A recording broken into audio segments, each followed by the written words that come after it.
tracción. Regresamos a la doble tracción. 3 de cada 10 trabajadores en este país no perciben el salario mínimo que les corresponde por ley.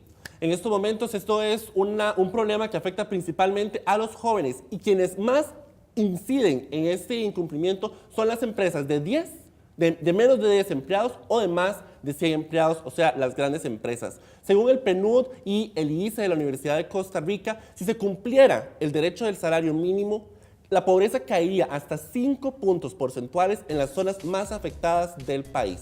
Gente, llevamos 25 años estancados en un 20% de pobreza, a veces un poco más, ¿verdad? Dependiendo de la medición. Es poco lo que uno escucha de los candidatos apostando, digamos, a entrarle a este factor en aras de reducir la pobreza.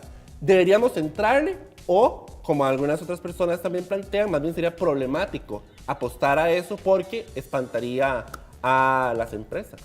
Para mí, sin duda alguna, hay que entrarle por el hecho de que, bueno, el salario mínimo tiene una relación directa con lo que es el índice de la pobreza. Si ustedes ven los estudios del Ministerio de Trabajo o la obra de Carlos Ojo de Igualiticos, nos damos cuenta de que si la persona sobrepasa el salario mínimo, tiene más probabilidad de tener una mejor calidad de vida. Incluso las personas con un salario mínimo que tienen que mantener 3, 4 personas no les es suficiente.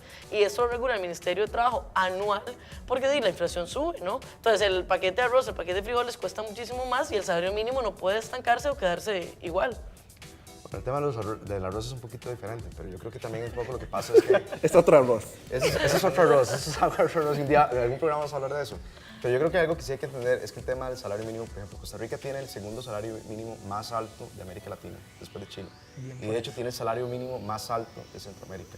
Y pese a eso, pese a tener un salario mínimo alto, damos cuenta de que igual un 25% de las empresas del sector privado no son capaces de pagar el impuesto mínimo. Estoy seguro que en muchos casos por incumplimiento, me parece que el Ministerio de Trabajo sí tiene que tener un rol de fiscalizador, porque no solo es el salario mínimo que se incumple, ahora hablábamos de que también se incumple el tema de la seguridad social y ciertas garantías, cesantía, despidos injustificados que se tienen que dar para los trabajadores, pero lo que sí es cierto es que propuestas como las que hay actualmente en el Congreso del salario mínimo vital y elevar artificialmente el tema del salario mínimo sí genera más desempleo. ¿Por qué? Porque es una barrera de entrada al mercado. Cuando hablamos de informalidad, por lo general pensamos que es la gente que está vendiendo mercancías en la calle, pero incluso hoy tenemos en Costa Rica profesionales que son incapaces de meterse al mercado formal de la economía. Sí, pero la gran pregunta es... Porque las empresas no pueden absorber esa fuerza laboral. ¿Cuál es la gran pregunta, La gran pregunta es, ¿hay que eliminarlo entonces para crear empleo? Sí, es una gran pregunta, la verdad. Y de hecho, si tal vez fuera muy doctrinario, te diría que sí, que muy probablemente esa sea la respuesta, pero yo sí creo que, siendo un poco más pragmático en ese sentido, sí tendría un efecto, un daño colateral inmediato si simplemente nos volamos el salario mínimo. No, y también es un derecho, o sea, hacer una Sí, también, no puedes simplemente, digamos, volártelo de un solo. Lo que yo sí estoy en contra es, por ejemplo, en medidas, y que sí es una tendencia latinoamericana, recientemente Panamá, por ejemplo, que tenía un salario mínimo mucho más bajo que el de Costa Rica, buscó aumentar el salario mínimo por decreto a $600, por ejemplo. O sea, el impacto que se iba a tener es de que un montón de empresas automáticamente van a dejar de contratar Pero personal. entonces vos estás de acuerdo, ¿no?, en que, por ejemplo, un candidato llegue aquí y nos proponga, yo tengo esta y esta otra medida para garantizar que se cumpla el salario mínimo. Es que yo creo que, digamos, ¿Lo verías con buenos ojos o dirías, papito? No, o sea, yo creo que tampoco se puede ser tan intransigente en creo ese que ayer sentido. fue que Leonardo Merino, el coordinador del Estado de la Nación, dio como la conferencia de los resultados de este año y decía que el 61% de la reducción de la pobreza que se vio este año es por transferencias de programas sociales, y esto es a razón de que el 31,5% de los hogares que sufren pobreza es por la falta de los ingresos, es decir, que no se les paga salario mínimo. Sí, pero por ejemplo, el tema de la informalidad no es solo un tema de salario mínimo, también es un tema de cargas sociales, realmente. O sea, y realmente en este país, ahora estaba dando el dato, sí, hay empresas grandes que están en condición de evasión. No, la mayoría son las empresas grandes. Bueno, sí, por supuesto, porque son las que más generan empleo en este país. Pero entonces, ¿no te parece que las empresas más grandes? Pero también hay mucha empresa pequeña que también incumple con no solo el salario mínimo, sino también los derechos laborales. Y realmente es porque es bastante complicado en este país poder generar empleo. Por eso, aunque el desempleo es del 8,5%, es de 2 cifras cuando hablamos de mujeres y es de 2 cifras cuando hablamos de jóvenes. Realmente les cuesta a ciertas poblaciones integrarse al mercado laboral por lo difícil que es generar empleo. Por ejemplo, pero digamos, ¿no te parece que al garantizar el salario mínimo, digamos, podría darle al Estado todo lo que se gasta en prestaciones de programas sociales a generar otros espacios, de otros mecanismos para generar nuevos empleos y bajar la tasa de desempleo? Si usted desempleo? garantizara que todo el país va a recibir más de $2,000 de salario mínimo, por ejemplo, evidentemente la pobreza se va a reducir. El punto es que usted no puede garantizar eso mediante decreto. O sea, el mercado tiene que absorber. Pero puede garantizarlo. Pueden pasar dos cosas.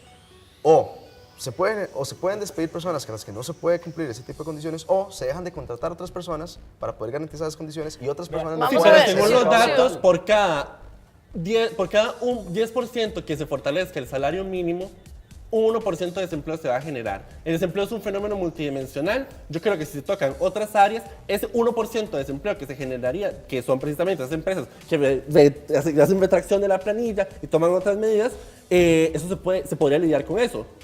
Bueno, el tema de los porcentajes es muy injusto, la verdad. O sea, ahora estamos hablando de que en mujeres son 2 cifras, realmente son 13,8% el porcentaje de desempleo de mujeres. O sea, aumentar en un 1% más ese porcentaje, un 14% de desempleo en población de mujeres. Pero es 1% fuerte. en su generalidad, 1% ¿verdad? No, Ajá. no por sectores. pero igual. Otra cosa, es muy injusto que usted estudie, se gradúe y todo para que usted ni siquiera se pueda cumplir un mínimo de salario. Además, vemos que el incumplimiento del salario mínimo se da más en zonas rurales que en zonas urbanas. Entonces, le tenemos que garantizar ese derecho a ellos. ¿Y dónde están empresas grandes que generan muchísimo? En zonas urbanas también. O sea, sí están muchas en zona franca, pero las piñeras en San Carlos, por ejemplo, o en La Palma, en Caribe. Yo creo que el tema y lo conversaba anteriormente con Paola, el tema de las piñeras y el tema de las zonas de los monocultivos en general, no es solo una afectación del salario mínimo, es una afectación en general de las condiciones del trabajador. Sí, pero no nos enfoquemos solo en las piñeras, Por Sandoval. eso, La por cuestión es que hasta 5 puntos porcentuales caería la pobreza si garantizamos el salario mínimo. El salario mínimo es un derecho. O sea, usted no puede dejar que la negociación de lo mínimo que un ser humano necesita ganar por su trabajo sea entre las partes. Esto en Alemania era así. No estaba funcionando y se hizo una campaña de las 3 partes que en Costa Rica negocian el salario mínimo, que son empresa privada, sindicatos y Estado, para imponer un salario mínimo. A mí me parece también peligroso esta línea de que hay un derecho que está por ley. Pero si lo garantizamos, el derecho que está por ley, se va a ir el empleo de este país. No es ya, que se va el perdón, empleo del entonces país. cambien la ley. Entonces cambien la ley. Yo lo siento. Y Pero cambien la ley. para mí sería una Cambien la mezquindad ley. cambiar la ley y quitar el salario mínimo. Exacto. Desprotegidos El todos. mercado es una institución en sí mismo. El Consejo, y por el lo Consejo tanto de Salarios también no merece ser tiene toda regulado. la información, para decir exactamente cuánto cuesta el valor del mercado. El valor en una economía es subjetivo. El valor de una economía no se puede determinar mediante decreto Una ni mediante persona, ley. el valor O es sea, subjetivo. que para vos Es que está hay bien que asegurar. que el mercado valore Con mano que Beatriz invisible. sale de la carrera de Derecho. Eso no es una caja Pero de para cambios. vos está bien que el mercado valore entonces que Beatriz sale de Derecho y que en la empresa o el circuito de mercado donde se está moviendo,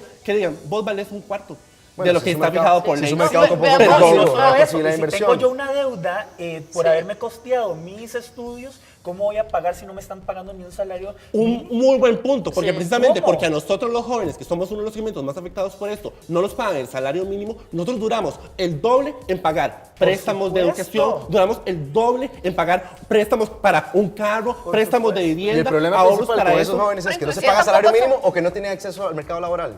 Porque estamos viendo que de hecho el desempleo es más fuerte en jóvenes. Entonces el problema es que no se paga el salario mínimo o que no pueden acceder al mercado No, porque Hay claramente un montón no de es- no están jóvenes- pudiendo acceder hay al un mercado montón de No laboral. podemos jóvenes que desviar la tienen atención, título. son los dos No, problemas. es que precisamente Hay porque un el tema del montón de desempleo, es jóvenes que precisamente porque que el tema del tienen desempleo es un problema título y están en tridimensional. informalidad. ¿Cómo están costeándose el pago de esos préstamos que le Manu, dieron y si para estuvieran en estudiar? formalidad, entonces por definición se les estaría pagando salario mínimo y todas las cargas sociales. La formalidad ¿What? incluye también el tema del pago del salario mínimo. Ah, ok, informalidad no escuché. No, pero igual, aunque Sí, estuvieran en de formalidad hecho- no se les paga. Asdrúbal, un montón de personas, se lo aseguro, pregúntenle a cualquier periodista y publicista. Aquí ahorita va a escucharse un rugido en el estudio.